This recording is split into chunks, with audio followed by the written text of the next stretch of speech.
All right, live now to Victoria, political reporter for Sky News, Simon Love. Simon, thanks for joining us. Look, take us through what unfolded today, and also I understand the Premier is about to leave Government House. Yes, he is. Not sure if we have any live pictures we can bring our viewers, but the Premier has been at Government House, where he's formally tendered his resignation as the Premier of Victoria. And that will be effective 5 o'clock tomorrow, Sharri. So the sequence of events will be tomorrow at midday here at Parliament. The Victorian Labor caucus, 71 members will meet. They'll then determine who will be the next Premier of Victoria. Now, it's well been indicated to me that it's down to two contenders. The Deputy Premier Jacinta Allan, a figure from the socialist left, who was anointed as deputy by the Premier and certainly has a lot of support within the caucus. The other chance, I'm told, as an outsider, is Ben Carroll, a figure from the right faction of the party. I'm told that there will be negotiations tonight between the two and factional figures as to whether the left could even control both the premiership and the deputy premiership. That would be an astounding thing that would happen. Or whether Ben Carroll may not contest the premiership and then instead run for the deputy premiership to ensure that Jacinta Allan goes into that meeting unopposed. There are various scenarios being put to me tonight. Daniel Andrews, though, he will have a vote in this caucus vote because the meeting comes at 12 o'clock before he resigns his commission as Premier and as member for Mulgrave. Here was what he had to say on that process. I've made my mind up in the last few days. So who will be the next Premier? Well, the next Premier will be determined by the caucus and or the membership of our party. And from 5 o'clock tomorrow night, I won't have a vote.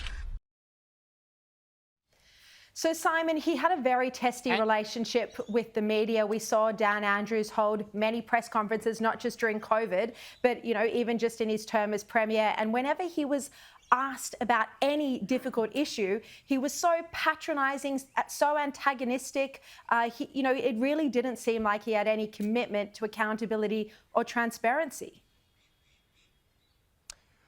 Well, I think that's a view that many probably, beyond Victoria and also probably beyond the Labor side of politics have. And I think it's a fair view, Sharri, to be honest, as a political observer and an analyst and a reporter on this round for many years, that he does have quite a combative style that ultimately when we would rock up at news conferences and ask questions, we wouldn't necessarily get straight answers. But that's what we've come to know. The Premier trying to go beyond the Fourth Estate and essentially connect with viewers, with Victorians through the social media lens. He's got a massive digital and social media, Facebook, TikTok, not TikTok anymore, he abolished that, massive following. But I just want to take you back to something that I just thought about today.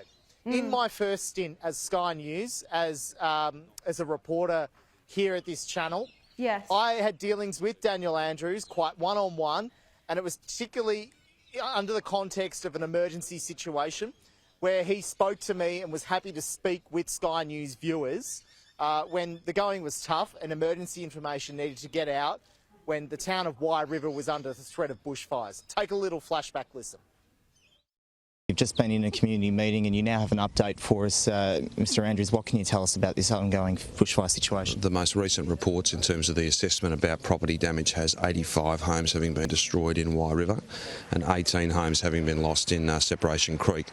These are really significant losses. They may increase further because more work has to be done, but the community have been informed of that first.